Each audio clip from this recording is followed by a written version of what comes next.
Hello，咁咧好耐咧就係冇 po 嗰個 YouTube 啊，或者係啲資料俾你哋啦。咁因為最近咧有啲新朋友咧買翻緊，咁就唔知道話點樣洗為之正確，咁啊叫我咧試一試話咁嚟聽。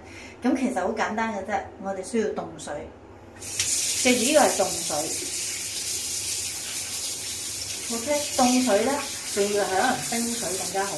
跟住我咪送咗個打泡袋俾你哋嘅，咁你就捽泡。咁咪捽啦，咁咪凍水完之後咪捽好多泡嘅。咁跟住而家咧，佢咧揩少少塊面嘅，但係其實主要咧要用手將你個泡揩，咁啊係咁滲晒落去啊嘛，係咪？你唔由得佢。跟住我哋再打水，再打好多泡嘅水。呢個係紫草鹼嚟嘅，舉例。跟住我哋又再洗。維持者我哋3次，跟住咧，你會見到我預備一塊一次性嘅毛巾，一次性嘅，咁你就可以濕水啦。咁我舉例咧，通常咧就抹走啲泡，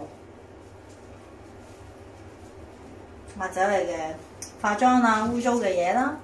咁亦都咧係可以洗，直接洗面。大家留意翻，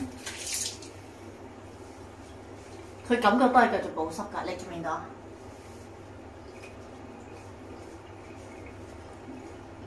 ？OK， 咁其實咧，而家你已經可以洗乾淨塊面，又或者再用拍水，而家先拍水，即係先用翻你自己嘅護膚或者用 Baby House 嘅產品。